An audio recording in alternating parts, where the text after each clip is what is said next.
teman-teman, ketemu lagi dengan Barabas Media dalam program Kuliah Kamis. Nah, di minggu lalu kita sudah membahas mengenai KPI, bagaimana kita membuat KPI itu berdasarkan data. Jadi data driven for project management.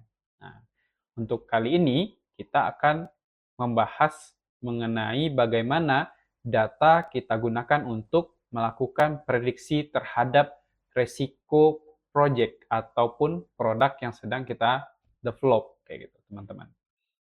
Nah, dalam 15 sampai 20 menit ke depan kita akan membahas beberapa hal. Yang pertama yaitu kenapa resiko dalam membangun sebuah sistem itu sulit diprediksi.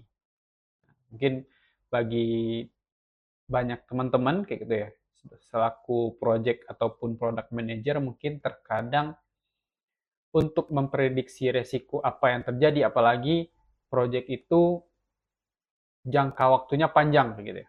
Setahun, 2 tahun ke depan mungkin. Nah, kemungkinan hal itu sangat sangat sulit kayak gitu untuk kita melakukan prediksi resiko-resiko apa aja yang mungkin terjadi ketika project atau development berjalan.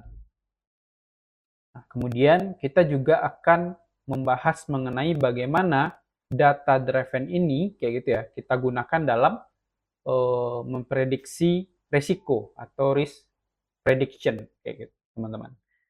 Nah, selanjutnya kita juga akan membahas mengenai sumber-sumber data apa yang kita bisa gunakan untuk melakukan prediksi terhadap risiko-risiko ke depan ketika proyek dijalankan. Nah, kemudian ada jenis data yang harus kita kumpulkan, kemudian ada model, serta teknis prediksi risiko seperti apa yang harus kita lakukan. Kemudian nanti kita akan membahas contoh studi kasus yang mungkin pernah saya atau kita alami, kemudian bagaimana cara membangun sistem risk prediction itu sendiri, serta di akhir nanti kita akan ulas kesalahan-kesalahan umum seperti apa nih yang biasanya terjadi dalam kita melakukan prediksi resiko dalam membangun sebuah sistem.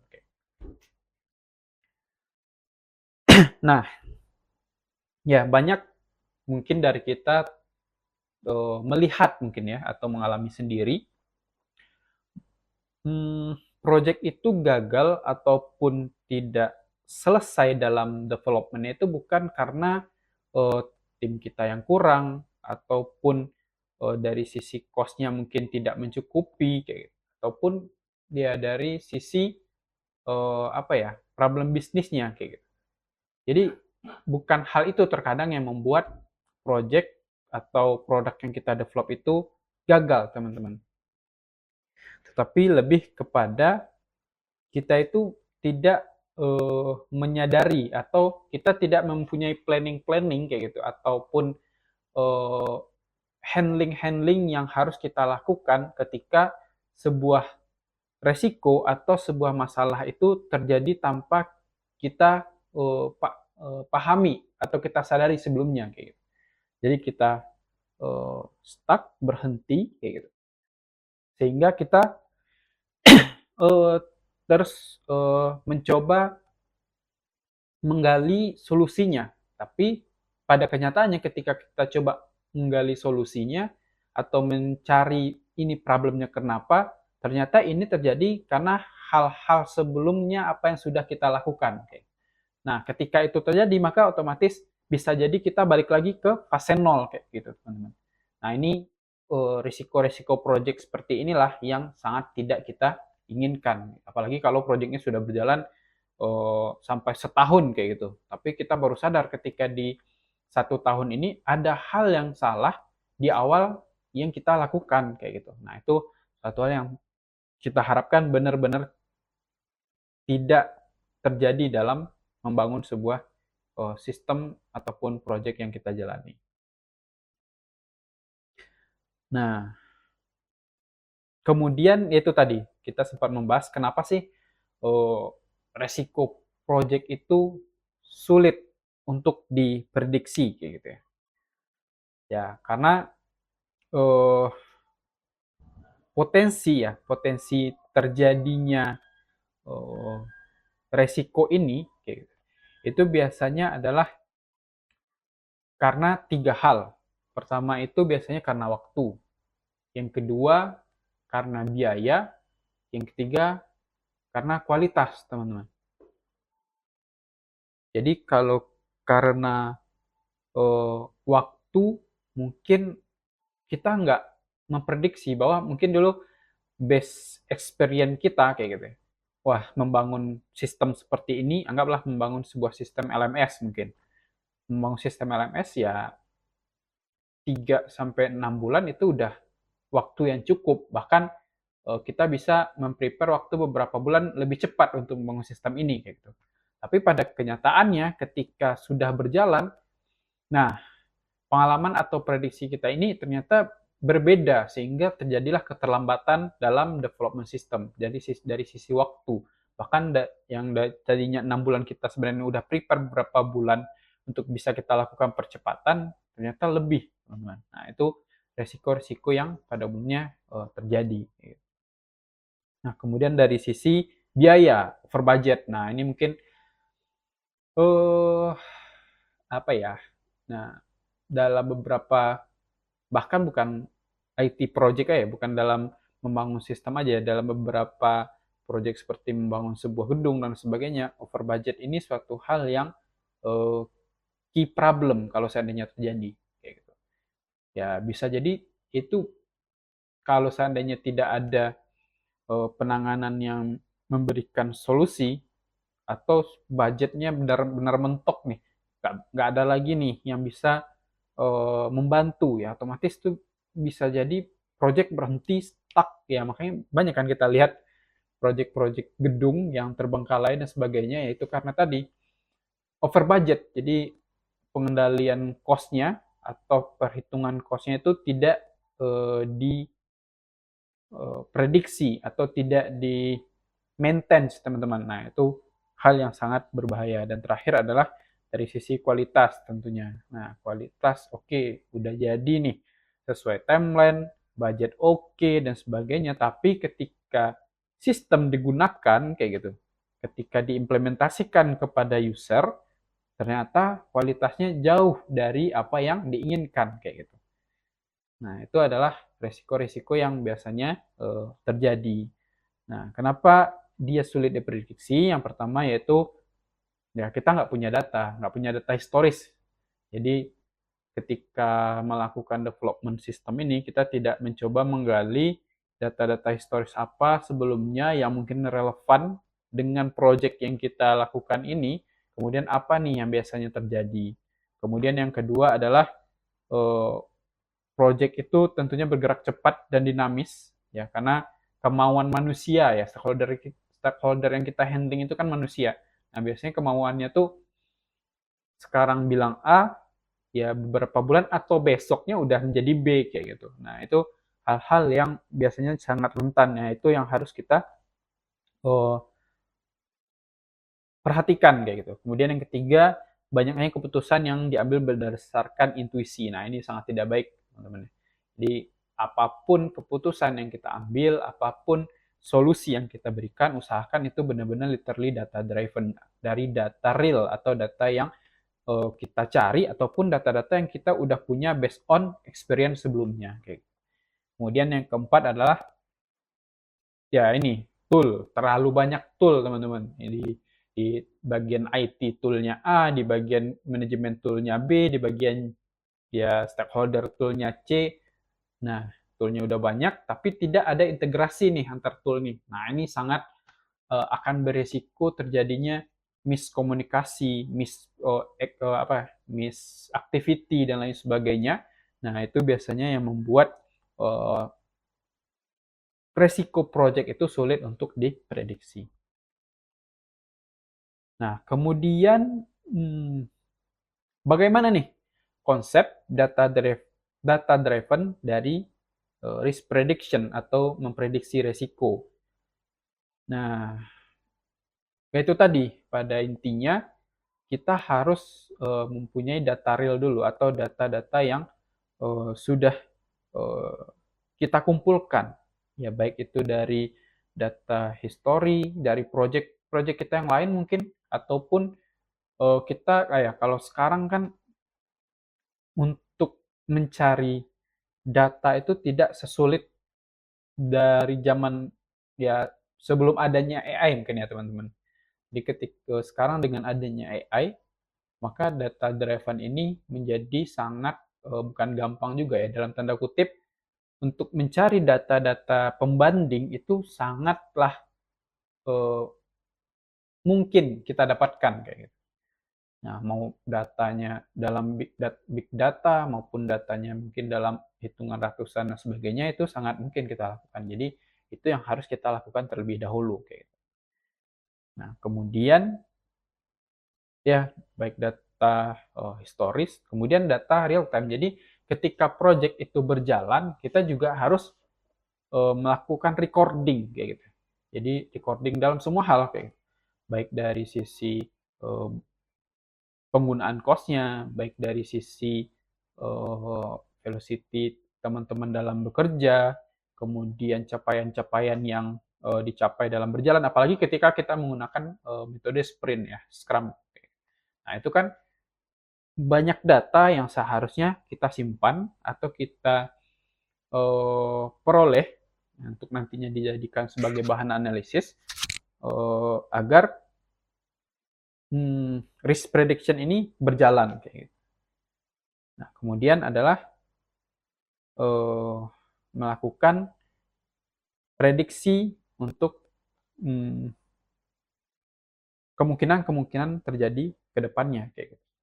Jadi secara konsep seperti itu. Jadi dari hal tadi ada 3 hal yang harus kita perhatikan.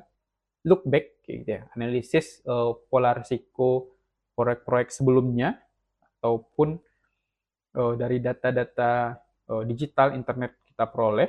Kemudian look now. Jadi kumpulkan data-data yang sedang berjalan. Nah, baru kita lakukan look forward. Jadi kita gunakan data yang sudah kita peroleh untuk memprediksi pola di akan datang atau masa depan ya. Masa depannya mungkin ketika proyek sudah berjalan 6 bulan ya kita bisa memprediksi 7 bulan atau bahkan sampai setahun ke depannya. Nah, selanjutnya kita akan membahas mengenai sumber datanya ya, teman-teman. Jadi sumber data apa aja nih yang bisa kita gunakan untuk melakukan prediksi resiko. Yang pertama mungkin dari project management tool yang kita gunakan. Nah, project management tool saat ini itu kan udah banyak banget teman-teman. Ada yang namanya Jira, ada yang namanya ClickUp, ada yang namanya apa ya, Git kayak gitu ya, Git, kemudian Basecamp dan lain sebagainya, banyak banget. Nah, itu pada dasarnya untuk saat ini semua tool itu sudah bisa kita gunakan untuk melakukan pengumpulan data. Apalagi semenjak adanya AI. Nah, tool-tool ini sudah mencoba menanamkan atau mengincludekan AI tool di dalam sistem manajemennya kayak gitu. Baik itu Jira apalagi yang udah terkenal, ClickUp, Trello mungkin. Nah, jadi dari situ kita bisa memperoleh data-data yang bisa kita gunakan untuk melakukan risk management atau risk prediksi. Kemudian dari sisi time ada namanya time tracking. Nah, di Jira setahu saya itu bisa dilakukan kayak gitu. Jadi kita bisa melihat velocity atau kecepatan dari pekerjaan kita itu menggunakan Jira. Jadi kita tahu nih tim kita itu dalam sehari mampu menggunakan waktu berapa lama agar si tas dia selesai. Atau kita balik, berapa banyak tas yang bisa dia selesaikan dalam waktu tertentu kayak gitu. Kemudian yang ketiga dari kontrol data. Nah, kalau kita menggunakan Git kayak gitu ya, GitHub, GitLab ataupun ya tool-tool lainnya untuk data handling kayak gitu. Nah, dari situ kan kita bisa melihat ya frekuensi dari eh, pekerjaannya kayak gitu. Apakah dia menurun atau naik. Jadi bagus trennya kayak. Kemudian dari komunikasi data. Nah, ini ya overall pasti ketika kita membangun project kita mempunyai sebuah grup kayak gitu ya, sebuah grup chat ya, mau itu di Telegram maupun di WhatsApp ataupun Discord dan lain sebagainya. Dan itu kan sebenarnya data-data itu bisa kita manfaatkan. Jadi komunikasi apa aja sih yang selama ini kita bicarakan kayak gitu. Apalagi dalam prediksi apa ya, resiko-resiko kemungkinan sebuah fitur yang sulit untuk dikerjakan. Nah, itu kan biasanya jadi menjadi apa ya, bahan diskusi kita terus kayak gitu. Bahkan kalau kita lihat di to-do list-nya, mungkin fitur tersebut menjadi beberapa list yang menjadi catatan bagi tim kita kayak gitu. Nah, kemudian dari stakeholder tentunya. Jadi ketika stakeholder memberikan feedback, nah itu adalah suatu data yang penting untuk kita simpan. Karena kenapa? Pada dasarnya yang akan menggunakan sistem atau produk yang kita develop adalah stakeholder-stakeholder yang berada dalam tim kita kayak gitu. Kemudian ada external faktor. Nah, ini is a simple tapi kita lupa. Jadi misalnya kita udah memprediksi nih, ini project bisa selesai dalam waktu 3 bulan. Nah, tapi ternyata di bulan kedua itu ternyata bulan Ramadan teman-teman, kayak gitu.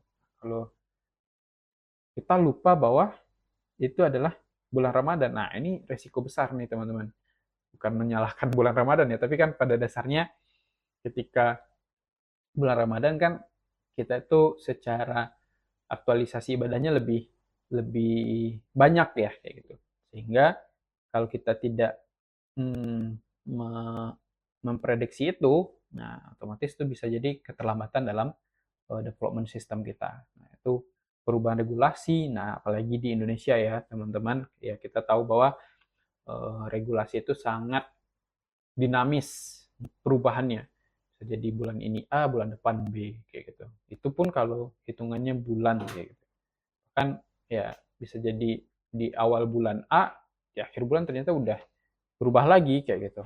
Nah, itu yang harus menjadi hal-hal yang harus kita apa ya, kita analisis, kita jadikan prediksi resiko yang akan terjadi dalam proyek kita atau dalam membangun produk. Nah, ini jenis-jenis data yang harus dikumpulkan. Kalau tadi kan dari mana kita harus ngambil datanya. Nah, sekarang jenis data yang harus kita kumpulkan. Pertama adalah yang namanya data history, kayak gitu ya. Jadi data-data sebelumnya. Jadi kita bisa melihat mungkin durasi tas rata-rata yang sudah kita kerjakan, kemudian jumlah perbaikan dari setiap sprint yang dilakukan, isu-isu yang terjadi, kemudian bisa jadi dari sisi pihak ketiga ya. Eh, Isu pihak ketiga ini juga harus menjadi base data kita. Kenapa?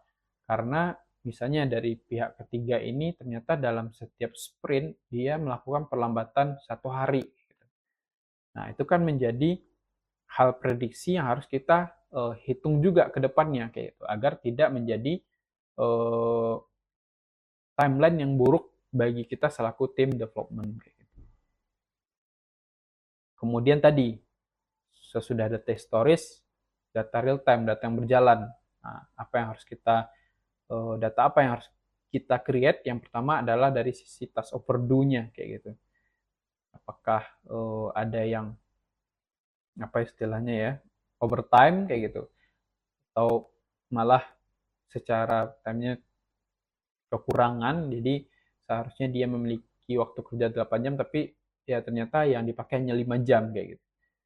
Kemudian ada stuck issue. Nah, ini sering ya terjadi teman-teman dalam melakukan development. Ternyata banyak hal stuck atau blocker-blocker yang kita alami, yaitu mungkin tidak hanya based on codingan atau teknikal, tapi juga bisa dari sisi bisnisnya kayak gitu. Mungkin dari sisi requirement dari stakeholder-nya yang masih belum jelas kayak gitu, dokumen A, B, C, D belum ada dan lain sebagainya. Nah, itu harus menjadi perhitungan kita. Kemudian ada tingkat progres harian. Nah, itu juga kita harus hitung. Jadi hari 1, 2, 3, hari pertama berapa banyak nih tas yang bisa diselesaikan, 2 berapa banyak. Nah, itu harus kita kumpulkan data-datanya. Kemudian ada resource utilization kayak gitu. Kemudian ada namanya data behavioral kayak gitu, data human factor kayak gitu. Ya, ini yang namanya kita bekerja secara tim kayak gitu, kita bekerja dengan orang lain, maka kita juga harus tahu nih kayak gitu bagaimana kondisi tim kita, mulai dari apakah komitmen dari developernya masih terjaga nih dalam beberapa bulan atau dia mengalami penurunan. Kemudian tingkat kehadiran meeting nih biasanya di awal rajin tapi di tengah-tengah dia tiba-tiba menghilang. Nah, padahal kita butuh banget nih, apalagi dengan metode Scrum, kayak gitu, kita pasti ada namanya daily sprint. Nah, ketika dia skip satu daily sprint, bisa jadi akan membuat buyar sprint-sprint berikutnya atau pekerjaan next day-nya, kayak gitu. Kemudian ada respon time terhadap tas baru, kayak gitu. Jadi kan kadang-kadang ada ketika kita udah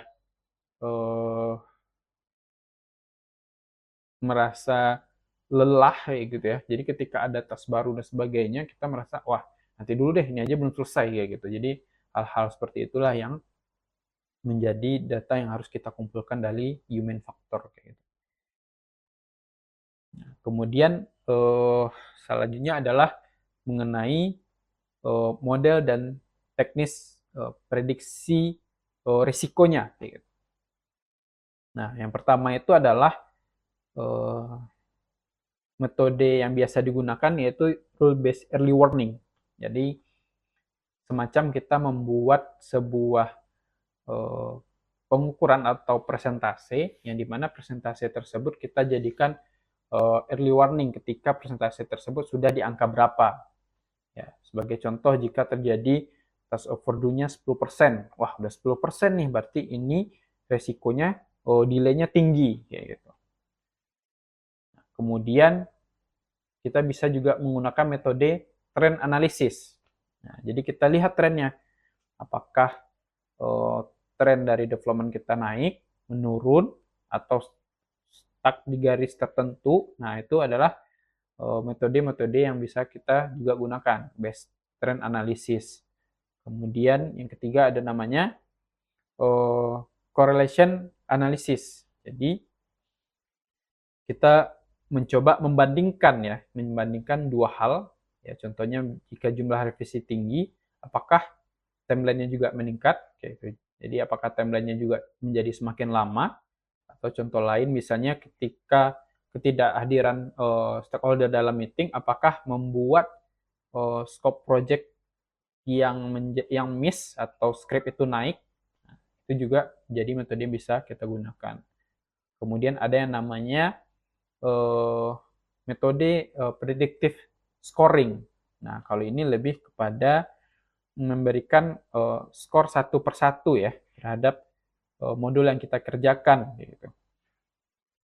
Misalnya ketika modul ini kita anggap penting atau ketika satu modul itu kita mungkin memilih list-list kita melihat ada berapa bug atau kita mungkin ketika satu modul itu ada 7 bug, nah maka kita berikan skor 70 dari 100 kayak gitu. Nah, jadi kita melihat dari kondisional bugnya ketika sudah selesai di development kayak gitu. Nah, kelima ini lebih advance lagi kalau kita menerapkan machine learning. Nah, kalau machine learning kan ini lebih kepada ya kita ada satu tool lagi kayak gitu teman-teman. Jadi machine learning ini kita berikan data-data yang akhirnya dia bisa melakukan prediksi sendiri, klasifikasi sendiri, kemudian jadi dari situ kita mempunyai dashboard sendiri ya, dashboard otomatis yang melakukan prediksi resiko ke depan. Nah, itu ya teman-teman ya secara kasus atau yang kasus nyatanya ya mungkin dari masing-masing kita mempunyai study case sendiri kayak gitu. Ya, kalau dari saya sendiri mungkin ketika membangun proyek sistem rumah sakit. Nah, dalam membangun sistem proyek rumah sakit ini kan banyak hal yang harus menjadi pertimbangan kayak gitu. Yang pertama dari stakeholdernya dulu tuh udah mempunyai kepentingan masing-masing kayak gitu. Dari dokternya, dari pemilik rumah sakitnya, dari orang marketingnya, kemudian ya ya itu hal yang harus di record terlebih dahulu kayak gitu. Kemudian ya kemungkinan data yang kita temukan banyaknya revisi UI ya ketika udah jadi nih Figmanya udah fix nih mungkin dari sisi stakeholder ketika pemilik rumah sakit lah mungkin tapi ketika dibawa ke dokter wah dokter banyak yang bilang A B C wah ini nggak sesuai nih ini A B C dan kemudian ada lagi perawat dan sebagainya kayak gitu. Nah itu yang menjadi handling kita terlebih dahulu kayak gitu. Kemudian eh, mitigasi ya. Kemudian dalam dari sisi hal mitigasi ketika membangun proyek rumah sakit ya kita harus melihat dari sisi developernya kayak gitu. Apakah cukup nih karena sistem rumah sakit itu besar dan sebagainya dan kompleks ya. Nah, itu juga developernya kita harus pertimbangkan secara UI-nya itu juga harus benar-benar is simplicity ya. Contohnya dokter dia udah komunikasi dengan pasien, masa kita membangun sistem yang juga membuat dia ribet dan bingung kayak gitu. Kemudian ya dari sisi manajemen projectnya ya daily stand up-nya juga harus menjadi perhatian agar tidak ada yang bolong-bolong nih. Ya anggap saja ada dalam daily stand up-nya dari sisi developer kayak itu nggak hadir itu sangat sangat berisiko ya teman-teman. Beberapa hal yang kita bahas tadi, jadi sehingga kita bisa mengambil kesimpulan bagaimana nih cara kita membangun sistem risk prediction dalam sebuah project atau dalam membangun sebuah produk IT software kayak gitu. Yang pertama ya kita kumpulkan dulu ya data dari berbagai banyak tool ataupun apa namanya itu dari berbagai banyak tool dan apa yang sudah kita lakukan. Kemudian kita melakukan standarisasi datanya, formatnya, apakah itu formatnya time, status atau lain sebagainya. Nah, yang ketiga itu kita harus tentukan indikator resikonya. Nah, indikator resiko ini banyak yang bisa kita lakukan. Bisa jadi dari tadi ya prediksi, kemudian dari sisi kita membuat scoring dan lain sebagainya. Dan kemudian baru kita buat dalam bentuk dashboard agar terlihat secara langsung kayak gitu overall. Jadi tidak kita aja selaku produk atau project manager yang bisa melihat risiko-risiko yang terjadi, tapi over tim itu bisa melihat dashboard yang sudah di develop. Kemudian lakukan review mingguan. Nah, itu hal yang sangat penting karena ya dalam membangun sebuah proyek kan perubahan ataupun hal-hal sebaiknya sangat dinamis, bahkan perubahannya bisa cepat terjadi kayak gitu. Nah, itu adalah cara kita dalam membangun risk prediction berdasarkan data. Kemudian terakhir, kesalahan umum apa saja nih yang biasanya terjadi dalam melakukan prediksi resiko? Pertama, ya kita hanya mengandalkan feeling. Itu sangat tidak disarankan dilakukan. Ya, oke lah kita mempunyai eksperimen udah 10 tahun, 15 tahun dalam project management, tapi ya mungkin feelingnya itu ya kita coba apa ya mungkin ya boleh feeling tapi setidaknya feeling itu ada sedikit data alasan data fak, apa ya data real atau fakta yang bisa kita ungkapkan kayak gitu. Kemudian jangan sampai terlalu banyak KPI yang membingungkan jadi kan karena kita pengen perfect kayak gitu banyak nih KPI yang diukur sampai segala hal. Nah itu kalau bisa jangan terjadi, usahakan KPI itu simple tapi jelas kayak gitu.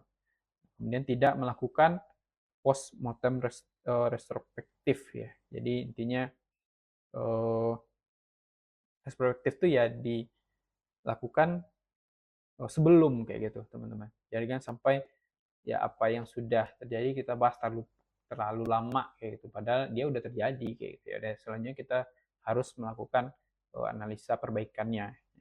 Kemudian data tidak lengkap atau tidak akurat, nah itu kalau untuk zaman sekarang dengan kemajuan teknologi internet, AI dan sebagainya, seharusnya kita sudah bisa dengan sangat bukan mudah juga ya. Intinya kita bisa memastikan bahwa benar nggak sih data kita, akurat nggak sih kayak gitu. Kemudian yang terakhir mengabaikan faktor manusia. Nah ini ya, karena kita udah melihat apa ya namanya ya, melihat sistem aja nih, kita hanya melihat bagaimana sistem ini bisa berjalan dengan baik dan sebagainya, tapi kita tidak memperhatikan tim kita. Kita tidak melihat human-human atau resource-resource yang ada di sekeliling kita. Apalagi kalau ada yang perempuan kayak gitu ya, itu juga harus menjadi manajemen tersendiri kayak gitu. Nah, mungkin seperti itu teman-teman pembahasan kita terkait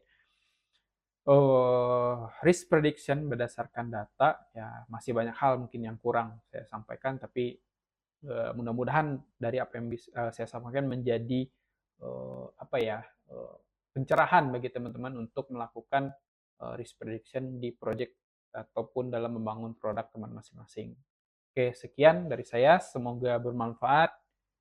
Sampai jumpa.